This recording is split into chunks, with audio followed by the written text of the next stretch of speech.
The channel everyone. अभी हम देखेंगे कि टैली में परचेज की एंट्री किस तरीके से करनी है, स्टॉक ग्रुप कैसे करना है, स्टॉक आइटम कैसे बनानी है। मैंने ऑलरेडी लास्ट वीडियो में आपको बता दिया है। स्टॉक की एंट्री कैसे करेंगे, परचेज की एंट्री कैसे करेंगे, वो अभी इस वीडियो में हम सीखने वाले हैं। परचेज की एंट्री करने के लिए सबसे पहले आप कहाँ जाएंगे, वाउचर्स पे जाके क्लिक करेंगे या फिर वी प्रेस कर देंगे, आपके पास ये वाउचर जो है वो ओपन हो जाएगा। यहाँ पे आने के बाद सबसे पहले आप F2 प्रेस करेंगे और वाउचर की डेट एंटर करेंगे। जिस डेट का आपका बिल है, वाउचर है, वो आपको यहाँ पे एंटर कर देना है। फॉर एग्जांपल मैं आज की डेट डाल देती हूँ कि 11 मार्च का ये बिल है। ठीक है, डेट मैंने यहाँ पे एंटर कर दी। आपने इसके बाद परचेज का जो नंबर है, वाउचर नंबर है, वो आपने यहाँ पे एंटर कर देना है।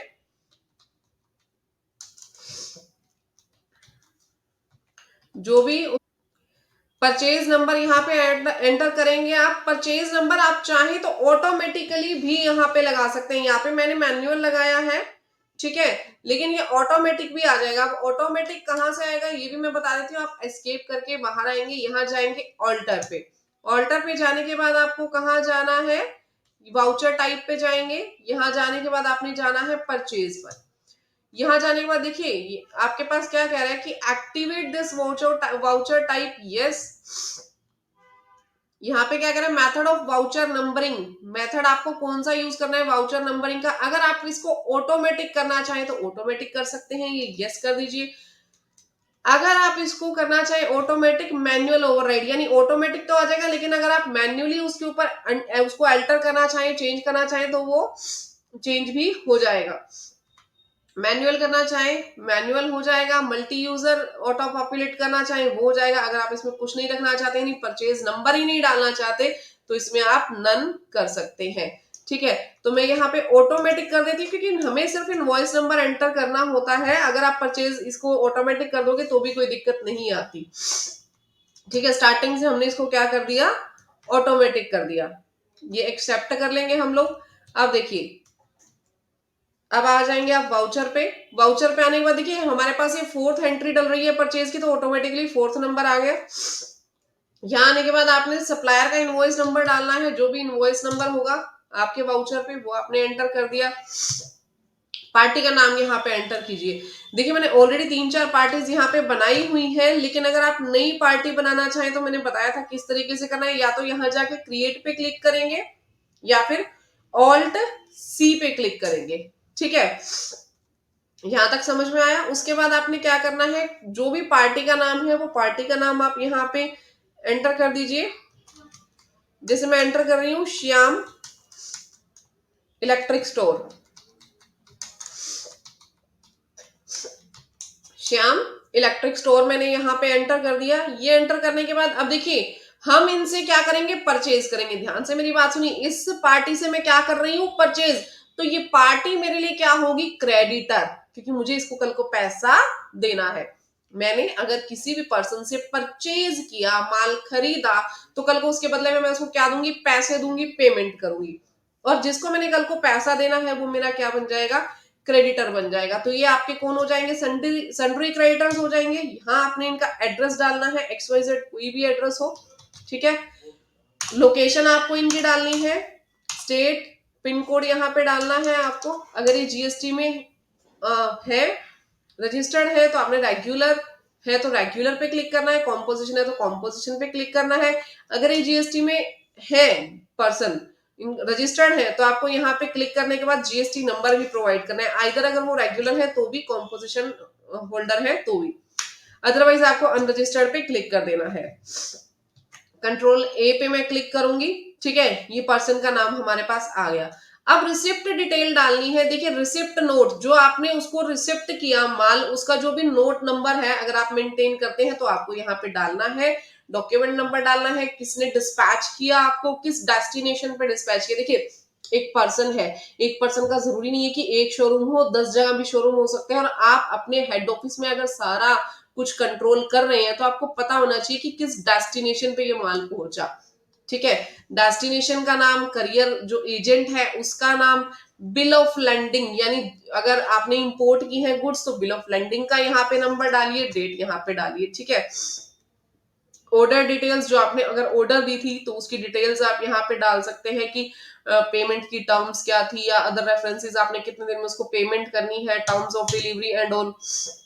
इंपोर्ट की डिटेल यहाँ आ जाएगी।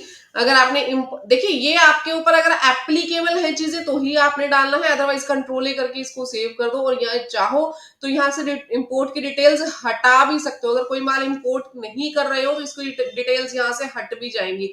तो यहाँ पे इंपोर्ट की डिटेल्स आपने डाल देनी है, जो भी फ्रेट नंबर है आपका, नाम हो गया, प्लेस हो गया, जो भी शिपिंग वाला पर्सन है, port of loading, port of discharge, country, किस कंट्री का जो माल है वो आया है, बिल ऑफ एंट्री नंबर उसी के ऊपर दिया होता है, पोर्ट कोड जहां पे माल उतरा है, और डेट यहाँ पे एंटर हो जाएगी। कंट्रोल ए कर देंगे। इसके बाद यहाँ आने के बाद आपको सिर्फ पार्टी की डिटेल्स देनी है, एड्रेस वगैरह ये ऑटोमेटिकली यहाँ पे अपडेट कर लेगा। कंट्रोल ए करके ये डाटा सेव हो जाएगा। इसके बाद परचेज लेजर में मैंने एक ही लेजर बनाया हुआ है। आप अगर एक से ज्यादा बनाना चाहें तो बना सकते हैं। जैसे जीएसटी में मैं आपको सिखाऊंगी 18% की परचेज अलग रखते हैं, 28 की अलग रखते हैं, 5 की अलग रखते हैं, नील की अलग रखते हैं।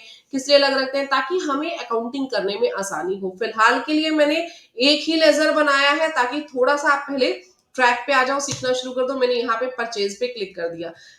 नहीं बनाना आता लेजर तो मैं बता देती हूँ मैंने किस तरीके से बनाया है। ऑल्ट सी आपको प्रेस करना है, नया लेजर आ जाएगा। मैं इसको खोल के ही बता रही हूँ। परचेज लिया, परचेज को परचेज अकाउंट के अंदर ही बनाना है।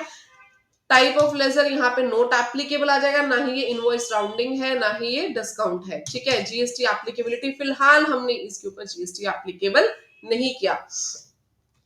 ठीक है, ये आ गया हमारे पास। अब आपने कौन सी आइटम परचेज की? फॉर एग्जांपल मैंने गोदरेज का 1.5 टन का एसी परचेज किया, 2 क्वांटिटी परचेज की। ठीक है। अब यहाँ पे ऑटोमेटिकली इसने पिछला रेट उठा लिया, लेकिन इस बार अगर हम यहाँ पे ज्यादा की डाल दें कि ज्यादा महंगा आया है तो वो भी क्वांटिटी ये ले लेगा। नेक्स्ट आप देखो यहाँ पे अदर आपके पास आ गया डाटा। जैसे हिटाची की हम ले लेते हैं। हिटाची का 1.5 के हमने 10 एसी मंगवाए 28,000 के। ठीक है। यहाँ पे आपको रेट भी डालना है। हिटाची का हम और एंटर कर देते हैं स्टॉक।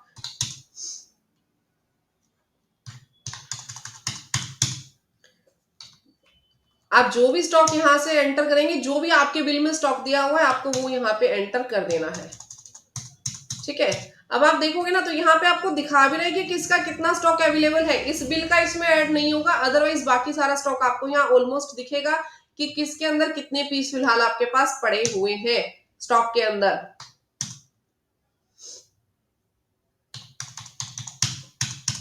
ठीक है। तो यहां से हम कंट्रोल ए करके इस बिल को सेव कर देंगे।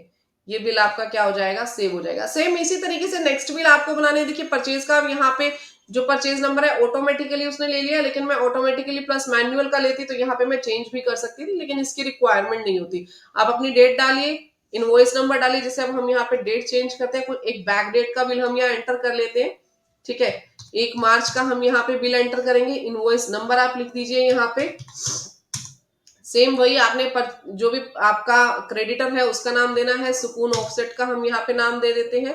यहाँ आपने अपने रिसिप्ट की सारी डिटेल डालनी है एज पर योर रिक्वायरमेंट। कुछ भी आपने चेंज करना हो अपने अकाउंटिंग मेथड में तो F11 आपको यहाँ पे ओपन करना है। यहाँ पे आपके पास अलग अलग ऑप्शंस आ जाएंगे। ठीक है। जैसे यहाँ पे बिल वाइज आपको एंट्री करनी है। यहाँ पे इन्वेंट्री के अंदर देखिए maintain inventory and integrate accounts with inventory, ये 2 ऑप्शन मैंने बताया था आपको ऑन रखने हैं। ठीक है। यहाँ पे जीएसटी की एप्लीकेबिलिटी मैंने लिखी हुई थी, तभी ये बार बार जीएसटी का पूछता है। फिलहाल अगर आप रखना चाहते हैं कि जीएसटी की एप्लीकेबिलिटी मुझे नहीं रखनी है, मुझे भी उसके बिना सीखना है, मैं सिखाऊंगी उसके साथ भी, तो आप अभी फिलहाल के लिए आप इसको नो भी रख सकते हैं, ताकि बार बार आपसे वो क्वेश्चनिंग ना करे अबाउट एप्लीकेबिलिटी ऑफ जीएसटी। ठीक है। तो यहाँ पे हम आ गए। यहाँ पे आपने परचेज के ऊपर क्लिक करना है, फिर आपने दोबारा से एंट्रियां करनी है। जिस भी आप प्रोडक्ट की एंट्री करना चाहो उस प्रोडक्ट की आप एंट्री यहाँ पे कर सकते हो। जैसे इसके हमने 200 लीटर के मंगवाए, 4 फ्रिज हमने मंगवाए। ठीक है।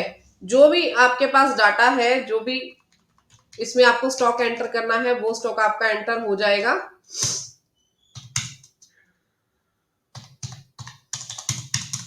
ठीक है।